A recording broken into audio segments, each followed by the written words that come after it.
I still check. Every morning, every night. Sometimes at 3 a.m. when sleep won't come and the silence gets too loud. It's been 8 months since her last message, and I, 32 years old, successful marketing director, guy who's supposed to have his life together, I still check to see if she's online. That little green dot that never appears anymore. They call it ghosting, like it's something casual, something that happens on dating apps between strangers who owe each other nothing. But you can't ghost someone who knew the sound of your laugh at 4 a.m., someone who held your hand through your father's funeral, someone who said, "I love you" 17 days before they vanished into thin air. You can't ghost someone who was your person, but Sarah did. It started like most love stories do, unexpected and all-consuming. We met at a friend's rooftop party in Brooklyn. I'd been ready to leave early, tired from a long week. Sarah was the one who convinced me to stay for one more drink, then another. Then we talked until the sun came up and everyone else had gone home. "I feel like I've known you my whole life," I said. And it should have sounded like a line, but it didn't. It felt true. Within 3 months, we had keys to each other's apartments. Within 6, we were talking about moving in together, looking at neighborhoods, imagining a future that felt solid and real and inevitable. I'd been in relationships before. I knew what love was supposed to feel like. This was different. This was the kind of love that made me believe in all those stupid romantic movie moments I used to roll my eyes at. The kind that made me call my best friend at midnight just to say, "I think she's the one." Sarah felt like home. But at Maberzheim, the last normal day was a Tuesday. We had dinner at our favorite Thai place, the one where we always ordered too much food and took leftovers home. We laughed about something stupid one of my coworkers had said. She held my hand across the table, kissed my forehead when we said goodbye. "Love you," she said. "See you Thursday." Thursday was our standing date night. 2 years of Thursdays. She never missed one. I texted her Wednesday morning, "Missing you already. Can't wait for tomorrow." She read it. The little red 9:47 a.m. receipt appeared. She never responded. At first, I wasn't worried. People get busy. Phones die. Life happens. I texted again Thursday afternoon, "Still on for tonight? Thinking that new Italian place?" Read, no response. By Thursday evening, sitting alone at the restaurant we'd agreed on, I felt the first flutter of real anxiety. I called. It went straight to voicemail. "Hey, it's me. I'm at Marino's. Are you okay? Call me when you get this." Friday morning, the panic set in. I called 12 times, each one straight to voicemail. I texted her best friend, her sister, even her coworker, whose number I barely had. No one had heard from her. Her social media went dark. Her location sharing turned off. Her apartment, she wasn't there. Her car gone from its usual spot. It was like she'd been erased from existence, except she hadn't died. She hadn't been in an accident. She wasn't in a hospital or in danger. She was just gone. By choice. The worst part wasn't the not knowing. The worst part was that deep down, I didn't know. She left. She chose to leave. Without a word, without a reason, without the decency of a conversation. I tortured myself with questions that had no answers. Was it something I said? Something I did? Was there someone else? Did she wake up one day and just stop loving me? Had any of it been real? Week 1, I convinced myself there was an explanation. A family emergency. A mental health crisis. Something that made sense. Week 2, I started bargaining. Maybe she needed space. Maybe she'd come back when she figured things out.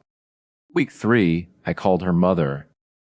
"Sweetie," Mrs. Chen said, her voice careful. "Sarah said you two broke up. I'm so sorry." Broke up. Like it was mutual. Like we'd had a conversation. Like I had any say in the ending of my own relationship. Did she say why? My voice cracked. She said it just wasn't working anymore. "I'm sorry, honey. I really am." Month 2, I found her Instagram. She'd blocked me on everything, but I found her through a friend's account. She looked fine. Happy, even. There she was at a concert. At brunch with friends. Living her life like I'd never existed. Like 2 years of "I love you" and "forever" and planning a future meant nothing. I wanted to scream, to show up at her door and demand answers, to make her look me in the eye and explain how someone just walks away from love like it's nothing. But I didn't. Because the cruelest part of ghosting is that it takes away your right to closure. It makes you the crazy one if you push. It turns your grief into something you have to carry silently because the person who caused it has already decided you don't deserve an explanation. Month 4, I went on a date. Nice woman. Good job. She texted back. She showed up. I felt nothing. You seemed distracted, she said halfway through dinner. I'm sorry, I said. I think I'm not ready for this. I went home and sat in the shower fully clothed because I hated that Sarah still had this power over me. That she'd taken up residence in my chest and refused to leave, even though she'd left everywhere else. Month 6, I started therapy. I just want to understand why, I told my therapist. If I could just know why, I could move on. He looked at me with kind eyes. What if there is no why that would make it hurt less? I sat with that. What if Sarah was just a coward? What if there was no grand reason, no tragic explanation? Just a person who chose the easy way out because having a hard conversation felt too uncomfortable? What if the person I loved never actually existed? What if I'd been in love with a version of her she was only pretending to be? Month 8. I still check sometimes. Still look for that green dot that would mean she's online. Still catch myself almost texting her when something good happens or something reminds me of an inside joke only we shared. My friends tell me I'm doing great. I got a promotion. I redecorated my apartment. I go out, I laugh, I live my life. But late at night, when I'm alone, I still feel it. The ghost of a love that was real to me, but apparently disposable to her. Last week I finally did it. I deleted her number. Deleted the photos, deleted the screenshots of sweet texts I'd saved, because I thought they mattered. It didn't feel like victory. It felt like a funeral for someone who was still alive. Someone who just decided I wasn't worth a goodbye. Here's what nobody tells you about being ghosted by someone you loved. The not knowing becomes part of you, a permanent question mark tattooed on your heart. You don't get the fight. You don't get the closure. You don't get to say the things you needed to say, or hear the things you needed to hear. You just get left. And you have to learn to live in a world where someone you trusted with your whole heart decided you weren't even worth an explanation. I sit on my balcony now, coffee in hand, watching the sunrise. I'm learning something hard and true. Some people will leave you with nothing but silence, and somehow you have to find a way to make peace with the absence of answers. I don't check for the green dot anymore. Most days. The quiet grief is this, being left without a story ending, without a final chapter, without the basic human dignity of knowing why.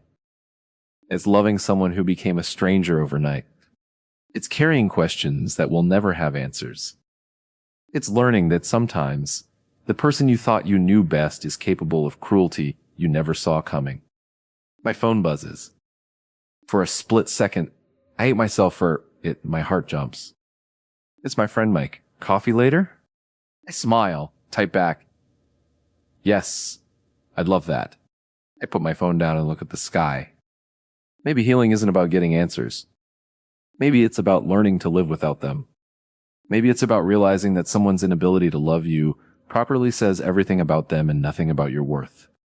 Sarah is out there somewhere, living her life, probably never thinking about the man she left in pieces. And I'm here, still standing, still breathing, still learning to be whole again without the closure I deserve. Some days are harder than others, but I'm still here. And that, I'm learning, is enough. You don't owe your heart to people who don't have the courage to break it to your face. You don't owe your future to someone who didn't have the decency to explain why they left your past. You owe yourself the grace to grieve what was lost, and the strength to build something new from what remains.